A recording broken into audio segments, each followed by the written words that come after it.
Okay guys, last lesson we revised how you plotted graphs back in first year. Okay, today what we're going to do is teach you another method. Okay, so another method of plotting graphs, and this is a nice quick method. It's much quicker, it's much faster, and we're just going to talk about where it comes from.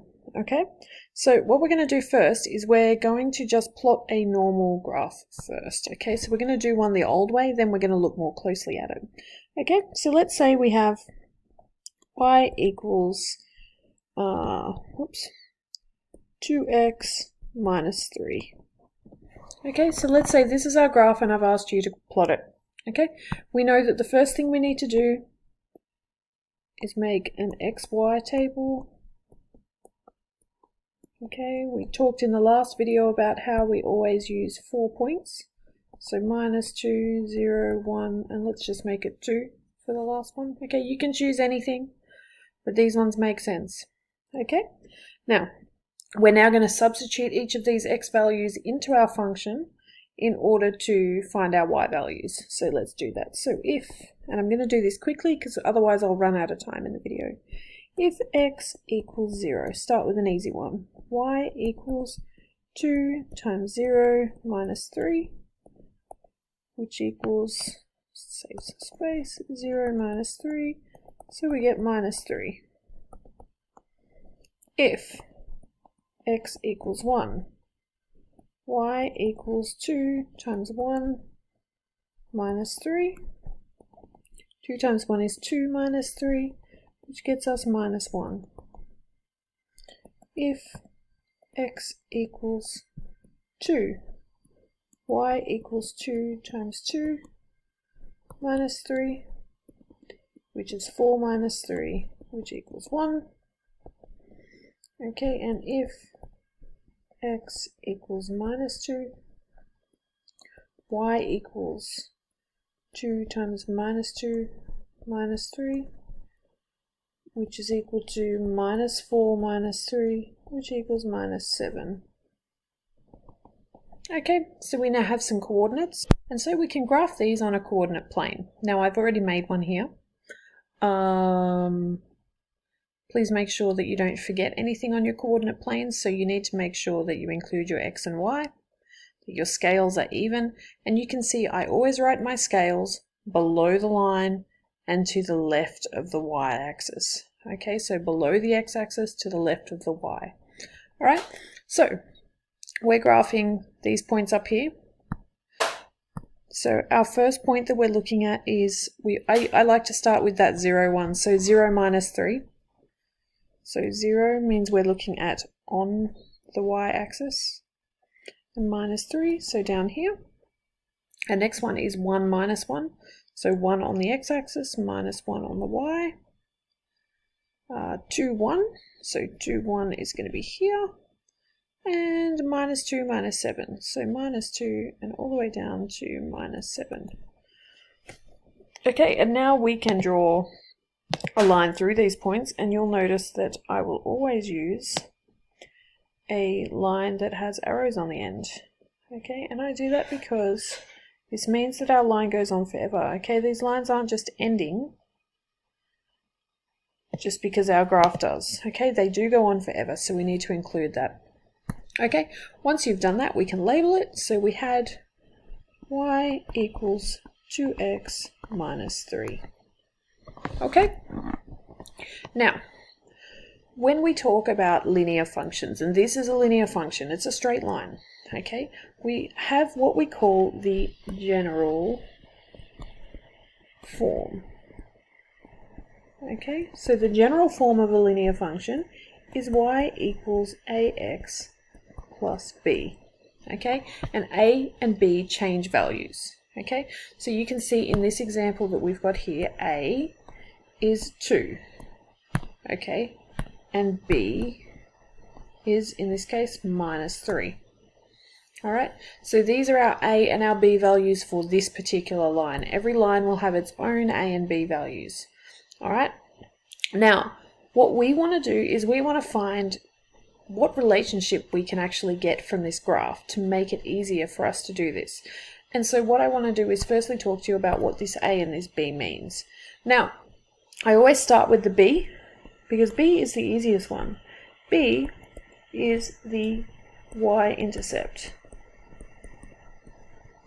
Okay, so that means the point where the line crosses the y-axis. Okay, so this is what B stands for. Okay, and you can see in our example here, B was -3. And if we look at our y-axis, our line crosses the y-axis at -3. Okay, that is our y-intercept. Now, you do have to be careful there because B is -3. Our y-intercept in this case is 0, -3. And the important thing here is I said point. Okay, if we just said y equals -3, y equals -3 is actually a line going through -3. This is y equals -3. Okay, so if you just said y equals -3, it's not correct. Okay, so we always refer to this as its full coordinate. Okay, so B will tell us the y-intercept. Now A tells us something different. Okay, and A is not as easy to see. Okay, A tells us the gradient or slope. Okay, so that's what A represents. Okay, and in this case, A is 2. I'm going to talk about what that means on the graph shortly. Okay, but A is the gradient or the slope. Now the gradient talks about how far the graph or the line goes up in relation to how far it goes right.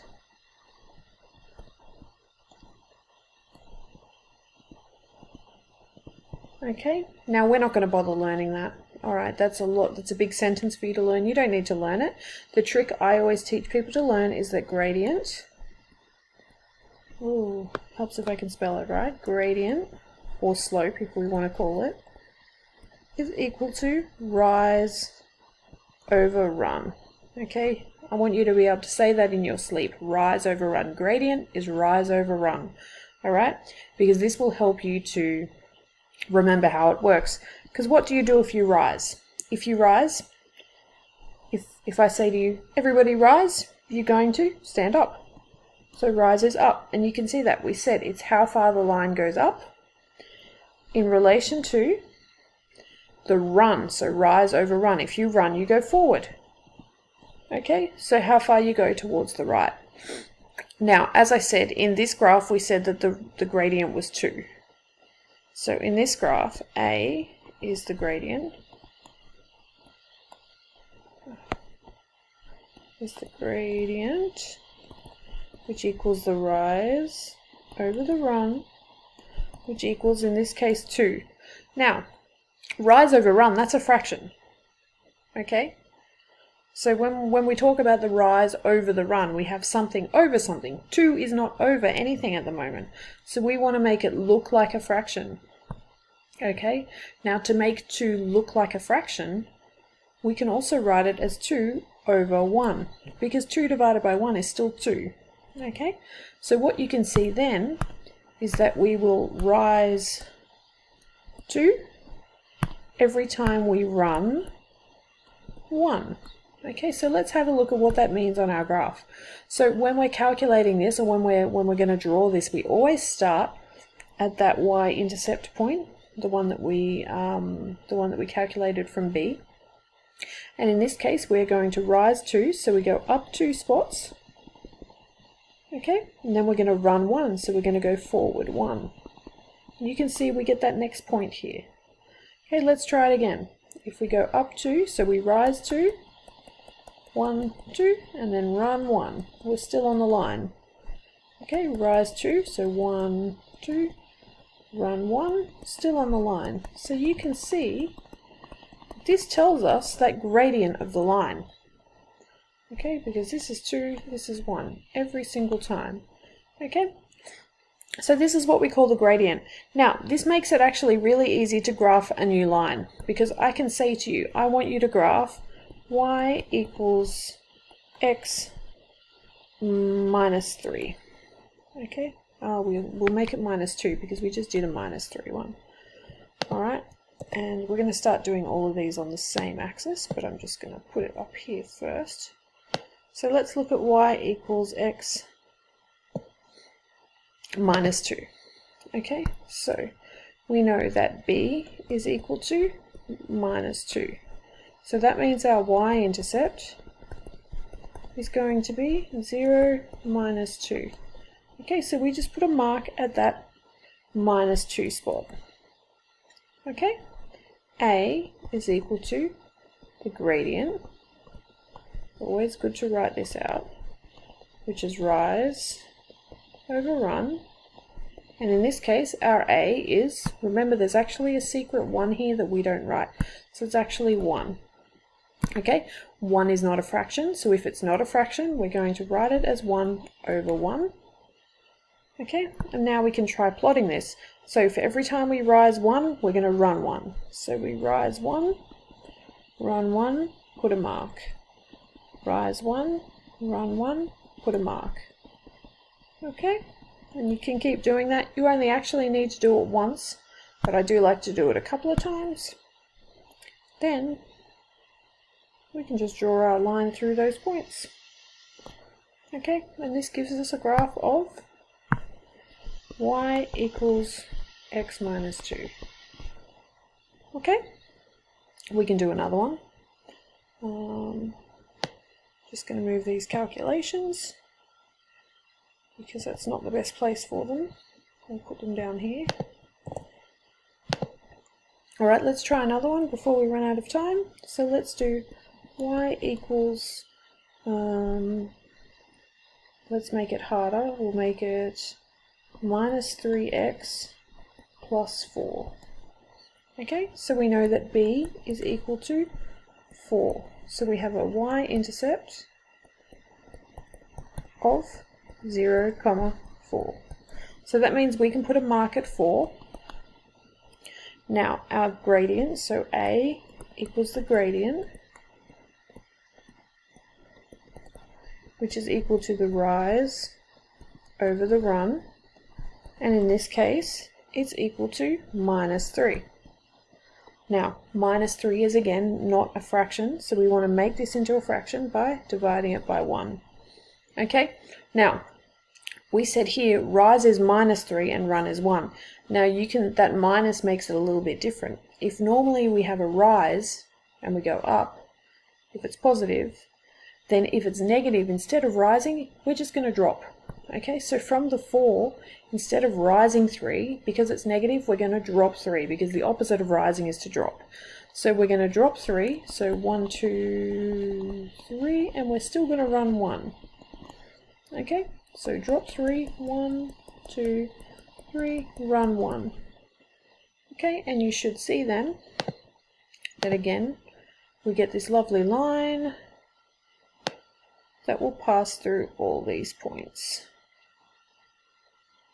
Okay, and this is the graph of y equals minus 3x plus 4. Okay, the only other situation you might see that's a little bit weird, we'll try and quickly do one, is we might have something like y equals half x plus 2. Okay, now in this case, again, b is the y-intercept, and that's 2. So the y-intercept is going to be 0, 2. Alright, and a is equal to 1/2. And that's the rise over the run. Now, you can see that this is already in the form of a fraction. So in this case, we don't need to divide by 1. We have a rise of 1 and a run of 2. So we're going to start at 2. We're going to rise 1 and run 2. Put our mark. Rise 1, run 2. Put our mark. And then we can just draw our line just like this, and then we have y equals a half x plus 2. Finished.